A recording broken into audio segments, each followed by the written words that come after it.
በስመ አብ ወወልድ ወመንፈስ ቅዱስ አሐዱ አምላክ አሜን።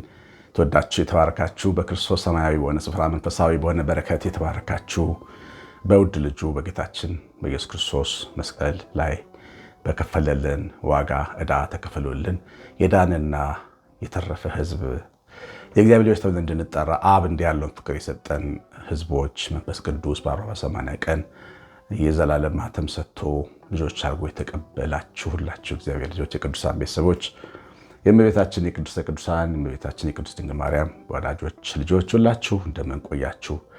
ሁሉን የሚችል አምላክ ጌታ ስሙ የተወደደ የተመሰገነ ይሁን። እግዚአብሔር አምላካችን፣ እግዚአብሔር ንጉሳችን፣ እግዚአብሔር ኃይላችን እናመሰግንሃለን። የሕይወት ባለቤት ጸጋህን ለፍጥረት የምትሰጥ የአባቶቻችን አምላክ የኛም የልጆቻችንም አምላክ ክብር ምስጋና ይገባሃል። ይህን ሰዓት ሰጥተህናል። የጀመርነውን ሱባኤ እንድንፈጽም አድርገህናል። ጸሎታችንን ሰምተህናል። እናመሰግንሃለን። ምስጋና ለዘላለም በእኛና በልጆቻችን በትውልድ ትውልዳችን ይኑር። ሁሌ ተከብረህ ተመስግነህ ኑር። እኛ ልጆች እስከ ሽምግልና ልጆቻችን ትውልዳችን ዘራችን ሁሉ እንደ አብርሃም ልጆች አንተን የሚያመልኩ ሆነው ምስጋና በስቶ ለዘላለም ከብረህ በመላእክት ተመስግነህ ኑር። ለአንተ ምስጋና በጌታችን በኢየሱስ ክርስቶስ ይገባል ከመንፈስ ቅዱስ ጋር ዛሬም ዘወትርም ለዘላለም አሜን። የእግዚአብሔር ልጆች ዛሬ መንፈስ ቅዱስ የሚነግረን የሚያስተምረን የሚነግረን ልብሱን ስለተገፈፈው ስለ ያዕቆብ ልጅ ስለ ዮሴፍ ነው። ዮሴፍ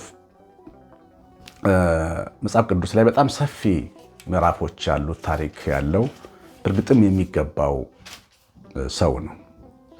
ያዕቆብ ከወለዳቸው ከ12ቱ ልጆች 11ኛው ነው እና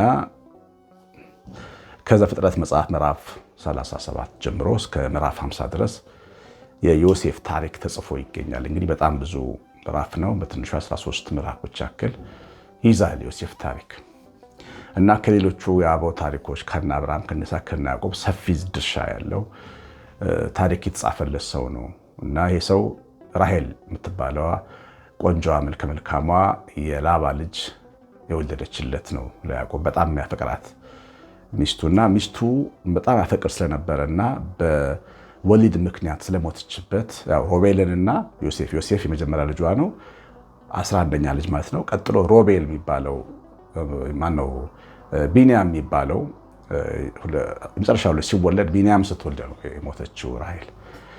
በዚህ ምክንያት ትንሽ ስሜቱ ከፍ ያለ ነው ለልጆቹ ለሁለቱ ልጆቹ። የሞተችው ሚስቱን የሚያስብባቸው የሚያይባቸው፣ በተለይ ደግሞ ከያቦቅ ሸለቆ እግዚአብሔር ከታገለው በኋላ እስራኤል ካለው በኋላ ያዕቆብ መንፈሳዊነቱ በጣም ጨምሮ ስለነበረ መንፈሳዊ በሆነ ሁኔታ ልጆቹን እያሳደገ የነበረበት ጊዜ ነበረ። በዚህ ጊዜ የተወለደ ልጅ ነው፣ ያደገ ልጅ ነው። ስለዚህ ዮሴፍ ላይ ጥልቅ የሆነ መንፈሳዊነት ይታይ ነበረ። ዮሴፍ ላይ በያቦቅ ሸለቆ ውስጥ ይታገለው የእግዚአብሔር ብርሃን መንፈሳዊ ብርሃን ይታይ ነበር። እንደውም የልጁ መልክ ይታይ ነበር። ጌታ ኢየሱስ ክርስቶስን ይመስል ነበር። በብሉይ ኪዳን ጌታ ኢየሱስን የሚመስሉ ቅዱሳን ነቢያት እና አበው መካከል ከሚጠቀሱት አንዱ ዮሴፍ ነው። በዚህ ልክ መንፈሳዊ ሰው ሆኖ አድጎ ነበር። አባትየው መንፈሳዊነትን አሳድጎ ስለነበረ ማለት ነው። እንግዲህ በዚህ ልጅ ላይ የነበረው ፍቅር ልዩ ነበረ። ራሔልን ሚስቱን በጣም ያፈቅራት ሚስቱን ሐዘንና ፍቅር ተፈራርቆ ስለሆነ የሚሰማው ልጆቹ ላይ ስለሚያይ ለዮሴፍ የተለየ እንክብካቤ ያደርግ ነበር። አንዳንድ ልጆች በተለየ ሁኔታ የሚወደዱ ልጆች አሉ፣ በጣም የሚቀርቡ ወላጆቻቸውን። እኔ አንድ ቤተሰብ አውቃለሁ። በጣም ኃይለኛ አባት ነው ያላቸው። በጣም ኃይለኛ ብዙ ወንድ ልጆች አሏቸውና እሳቸው ካሉ ኮሽ አይልም፣ ግቢ ኮሽ አትልም። በጣም ነው የሚፈሩት። ነገር ግን ትንሹ ልጅ የመጨረሻው ልጅ ግን ጓደኛቸው ነው። ይላፋል፣ ከእሳቸው ጋር ይቀላለዳል፣ ይጨዋወታል እና ሁሌ እሳቸው መኝታ ቤታቸው ነው የሚቀመጡት። ከቤት ከስራ ሲመጡ ሌሎቹ ጸጥ ብለው ሲወጡ፣ እሱ ግን ያ ትንሽ ልጅ ግን እሳቸው መኝታ ቤት ነው፣ ሁሌ ከእሳቸው ጋር ይላፋል። እና አንዳንድ ጊዜ በጣም ኃይለኞች አባቶችም ሳይቀሩ የሚያሸንፏቸው ልጆች አሉ እና ያዕቆብን ያሸነፈ ልጅ ነበረ ዮሴፍ እና ለሱ ልዩ ልብስ ያሰራለት ነበረ። ቆንጆ ልብስ፣ ህብር ያለው በጣም የተዋበ ልብስ ይሰራለት ነበረ። በልብሱ ወንድሞች ይቀኑ ነበረ። በተለየ ሁኔታ ትኩረት ስላገኘ ሌሎች ወንድሞች ይናደዱበት ነበረ። በዚህ ምክንያት ያው ህልምም ተመለከተ። ታውቃላችሁ ታሪኩን።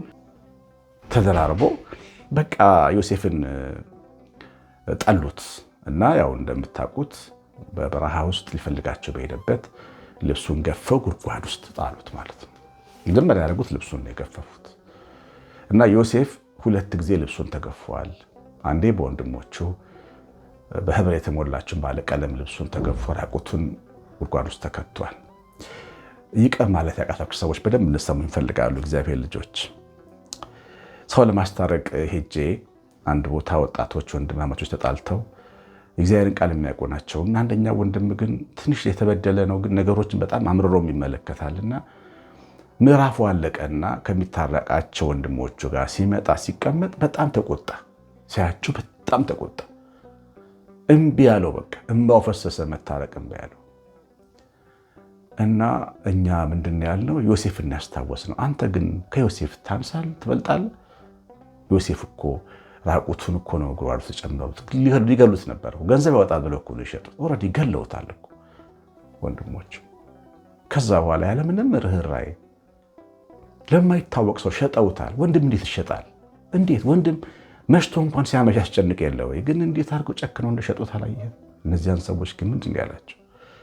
ያደረጋችሁብኝ ነገር ለበጎ ሆነልኝ፣ ክፉ አላረግባችሁም አላቸው እንጂ አልተበቀላቸውም። ዮሴፍ ትበልጣለህ ስንለው ልቡ ተነካ። ታረቀ፣ ሄዶ እግራቸው ላይ ወድቆ። እግዚአብሔሮች መታረቅ የሚያቅተን ሰዎች ዮሴፍ የደረሰበት ነገር በጣም ከባድ ነበር። በወንድሞቹ ወንድም የእናት የአባት ልጅ በጣም ያሳምማል። እንደውም ይገርማችኋል፣ በጣም ብዙ ሰዎች እዚህ ውስጥ በጣም የምትወዷቸውን ሰዎች ነው መታረቅ ያቃታችሁ፣ ግን ታረቋቸው። ከዮሴፍ አንበልጥም። እውነቴን ነው የምላችሁ። ችግራችን ቀላል ነው እያልኩ አይደለም። የደረሰብን ተራ ነገር ነው እያልኩ እያጣጣልኩ አይደለም። እግዚአብሔርም ይህን እያለ አይደለም። ምንም ግን ቢደርስብን መስቀል ላይ ከተሰቀለው ከኢየሱስ ክርስቶስ እንዲሁም ደግሞ ከዮሴፍ የበለጠ ነገር ግን አልደረሰብንም እና ልብሱን ገፈው ጣሉት ጉድጓድ ውስጥ። ገና እንደገና ባሪያ ሆኖ ተሸጠ። ከተሸጠበት ቤት እንደና ልብስ ለበሰ።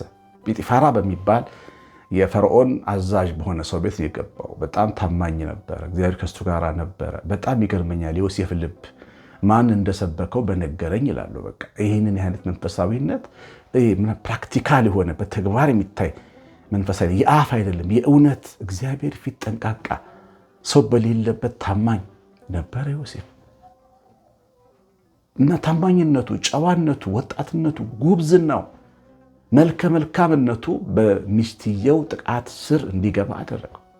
ታገለችው። አብራ ሁለተኛ ንጽህናውን ድንግልናውን እንድትወስድበት ታውቃላችሁ። ጋለሞታ ሴት ጋር ስትተኙ መንፈሷ ነው የሚወስድ ቢጋባባችሁ። የዮሴፍን ህልም ለማጨለም ያን የተመለከተውን ያን ትልቅ ራእይ ለመንጠቅ ጠላት እሱ አላከበት። እሱ ግን አልተሸነፈም። ልብሱን ትቶላት ሄደ። ስትታገል ልብሱን ወሰደች። እሱም ግን አላገኘችው። አልተገኘም። ዮሴፍ ልብሱ ነው የወለቀው፣ እሱ አልወለቀም። እሱ አልወደቀም። ወንድሞቹም ልብሱን ሲገፉት ፍቅሩ ግን አልተገፈፈም። ለወንድሞቹ ያለው እሱ እንደ ሰው ማሰቡ እንደ ወንድም ማሰቡን አልተወም። ግብፅ ሀገር ባገኛቸው ጊዜ አለቀሰ ነው የሚለው።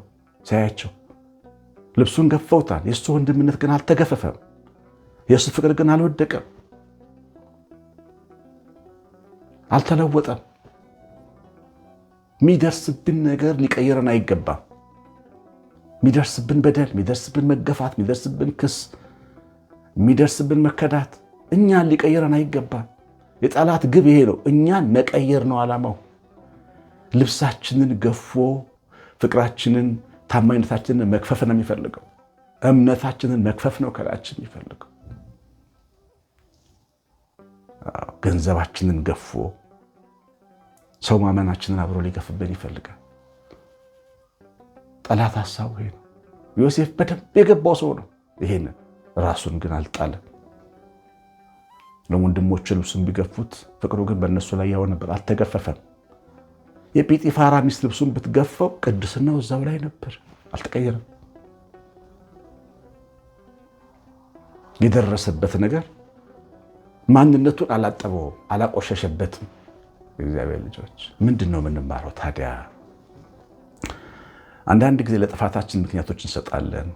አሁን አዳም ሚስት አንተ የሰጠኝ ሴት ነች ያበላችኝ ብሎ ጥፋቱን እግዚአብሔር ላይና ሔዋን ላይ አላኳል።